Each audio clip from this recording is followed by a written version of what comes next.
পঞ্চম অধ্যায় দেহযোগের উপদেশ। সুখদেব পরীক্ষিতের কিভাবে দেহযোগের উপদেশ দিব আজকে এই পাঠে এটা জানবে।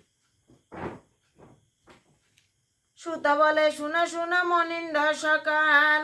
বুঝ হয় সুখের বাক্য দেহ যোগ বল, ভক্তি যোগ সমপিয়া সুখ তপদান, পরীক্ষিতে দেহ যোগ করা ন শ্রবণ, সুখ কয়ে সম্বদিয়া বান্ডু বংশধরে, শুন রাজা দেহ যোগ একান্ত অন্তরে, যখন যোগীর ইচ্ছা দেহ তেজিবারে, ইহলোক পরিত্যাগ চাহে করিবারে, সেইক্ষণে দেহযোগ করি আরম্ভন, সাধিবে আপন কার্য শাস্ত্রের বচন, যে আসনে মনস্থির তাহাতে বসিবে, তাহাতে বসিলে কষ্ট কবু না হইবে, বুদ্ধিতে সংযত ক্রমে করিবে কমন, বুদ্ধিরে দশটার সহ করাবে মিলন, বিশুদ্ধ আত্মার মাঝে মিলাবে দশটারে, আত্মারে করিবে লীন বর্মের মাজারে, অতপর শান্তি লাভ করি স্বভাবত, সমুদয় কার্য ইতে হইবে বিরত, আত্মার সহিত সেবা একীভূত হয়, কেহ না করিতে পারে তবে পরাজয়। আত্মা আর মন যদি এক হয় তখন কেউ পরাজিত করতে পারে না। ধ্যানে বসি, এটা দেহতত্ত্বের কথা। আপনি যে কালো যিনি দেব তার প্রভু, প্রভুত্ব করিতে আর না পারে ন কবু, কালের সে অনুগত দেবতা নিয়ত,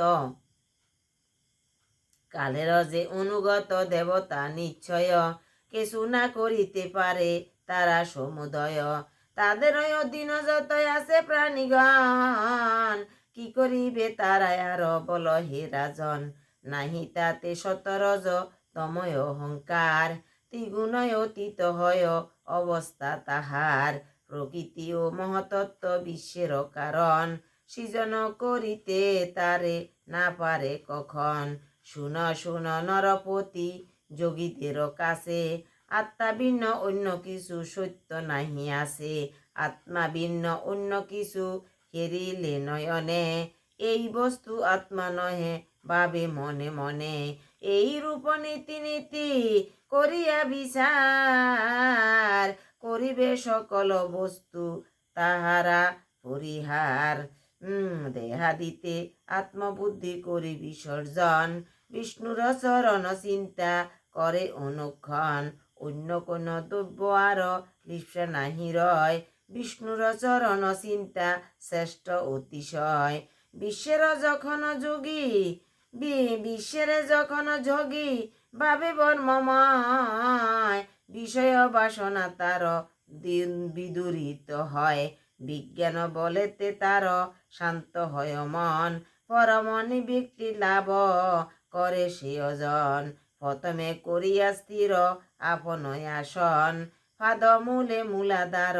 করিয়া পীড়ন, মূলাধার রোদি পরে ক্লেশ করি যায়, আনিবে প্রাণের যুদ্ধে শুন মহাশয়, শ্বাসের সাধন মতে ক্রমে সেই প্রাণ, নির্ম হইতে লবে যুদ্ধে স্পর্শী স্থান, মণিপুর নামে চক্র আছে না বিদেশে, প্রাণকে যে স্থান হতে আনি অবশেষে, অনাহত চক্র আছে হৃদয় মাজারে, প্রাণের সে স্থানে রাখে যোগ সহকারে, উদ্যান বায়ুরে ধীরে আনি অতপর, বিশুদ্ধ চক্রের মাঝে রাখে যোগী ভর,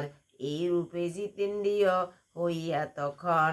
তালু দেশ ধীরে ধীরে করে উত্তোলন, দুইটি কর্ণ দুইটি নেত্র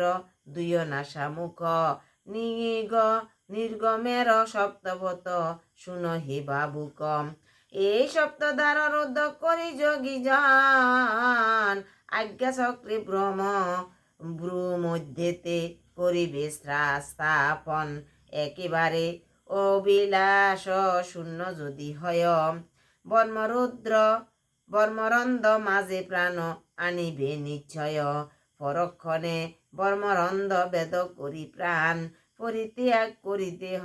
করিবে প্রস্থান। শাস্ত্রেতে ইহারে কহে বর্মোক্ত মিলন, ইহাকেই মহামুক্তি কহে জ্ঞানীজন। দেহ হইলে সব পায়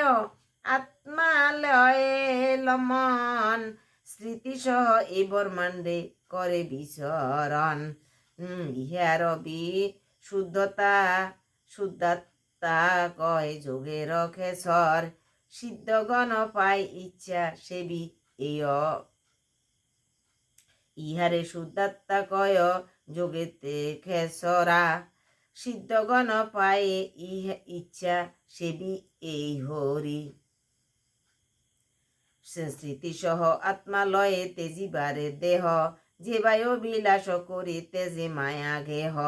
হেন আচরণ যেয় করিবে সাধন, মুদ্রা বেদে পানবায়ু করে নিগমন। ও শুদ্ধাত্মা হইয়া বর্মে হবে সন্মিলন, স্মৃতি তার সঙ্গে রবে ভিন্ন দেহদন। মহাদেহ যোগ ইহা করিনু রাজন, অবহিতে বুঝবাব করিয়া শ্রবণ। সুভদ্র ছিল গীত দেহ যোগ সার, হরির কি পায় গুণে তারিতে সংসার। এটি দেহযোগের উপদেশ সমাপ্ত।